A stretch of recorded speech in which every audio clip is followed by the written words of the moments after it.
There was a time when you felt an almost reflexive need to explain yourself thoroughly, as if clarity required effort and respect required persuasion, and if you just articulated your intentions precisely enough, misunderstandings would dissolve before they could take root.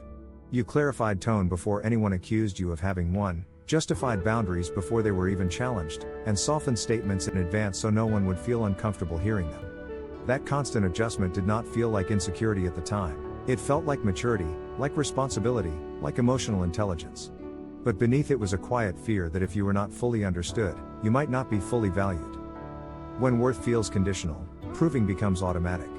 You begin anticipating objections before they are voiced, rehearsing explanations before they are requested, and overstructuring your communication in a way that makes you feel safe but also subtly exhausted. You believe that if someone questions you, it is your responsibility to remove every possible doubt. And over time, you carry the emotional labor of not only being yourself, but defending yourself. The habit of proving yourself often begins long before adulthood, formed in moments where approval felt unstable and misunderstanding felt dangerous. You learn to clarify quickly, to justify calmly, to smooth tension before it escalated, because stability depended on your responsiveness. That responsiveness turned into competence, and that competence turned into identity. But identity built around constant validation eventually becomes performance. Performance is tiring because it never ends. There is always another perception to correct, another assumption to manage, another subtle doubt to neutralize before it grows. You can spend years refining how you present yourself and still feel like your value is under review. And that quiet review process drains more energy than open conflict ever could. Something changed when you realized that those who truly align with you do not require interrogation. They may ask questions, but not to corner you. They seek understanding, not leverage. They respect your boundaries without demanding justification as if they are evaluating your legitimacy. And they do not require you to convince them of what is already evident. That realization does not happen dramatically. It arrives slowly, often after you notice how little effort secure people require from you.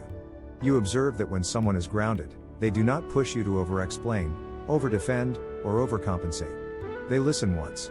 They decide calmly. And they move forward without demanding proof of your integrity. In contrast, those who rely on constant proof rarely feel satisfied. When you explain once, they need a second clarification. When you justify a boundary, they reinterpret it as a challenge. When you communicate calmly, they test whether your calm can be disrupted. And eventually you begin to see that the proving never actually ends. When that pattern becomes visible, urgency decreases. You stop scrambling to repair perception the moment it shifts. You stop treating misunderstanding as an emergency that must be resolved immediately.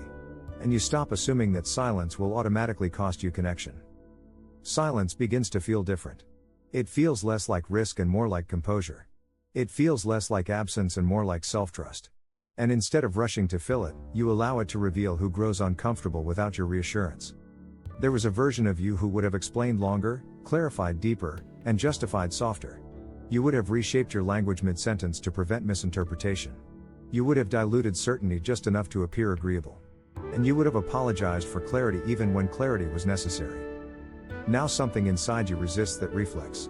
You speak directly without sharpening your tone, you hold boundaries without dramatizing them, and you allow reactions to exist without absorbing them. The shift is subtle, but it is unmistakable. You are no longer negotiating your identity in real time. Negotiation implies uncertainty. It suggests that your position is open for debate before it has even been understood. And when you stop negotiating your worth, something stabilizes internally. You begin to recognize that not every misunderstanding deserves correction. Some are rooted in projection rather than perception. Some are shaped by someone else's limitations rather than your lack of clarity. And some would persist no matter how carefully you explained yourself. Accepting that reality removes enormous pressure. It allows you to conserve energy for relationships that are reciprocal rather than adversarial. It prevents you from over-investing in dynamics that require constant persuasion. And it protects your nervous system from living in a state of low-grade defense. There may still be moments when someone challenges you, misreads you, or attempts to provoke explanation. But instead of reacting immediately, you now evaluate whether engagement serves alignment or merely feeds control. You ask yourself whether clarification is genuinely needed or simply demanded. And that evaluation slows everything down. Slowing down reveals intention. It reveals whether someone is seeking understanding or seeking dominance. It reveals whether your explanation will build connection or reinforce imbalance. And once you see that difference clearly, proving yourself loses appeal. You no longer equate being misunderstood with being diminished. You understand that perception is filtered through capacity, and not everyone has the range to interpret you accurately. That awareness makes you calmer, not colder. It makes you measured, not withdrawn. Calm certainty does not need applause. It does not require defense. It does not seek constant reassurance that it is valid. You don't need to prove yourself anymore because you no longer doubt yourself in the same way. Your self-trust developed quietly through experience, through mistakes, through lessons integrated rather than repeated. And that integration reduced your dependence on external validation. When someone aligns with you now, it feels lighter. There is no interrogation. There is no subtle cross-examination.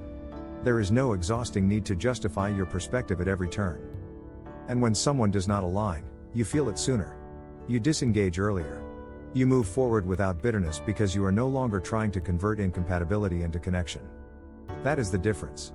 You are not performing value, you are embodying it. You are not arguing for respect, you are expecting it. You are not chasing approval, you are filtering for alignment. Hope lives inside this shift. It lives in the relief of not carrying the burden of persuasion.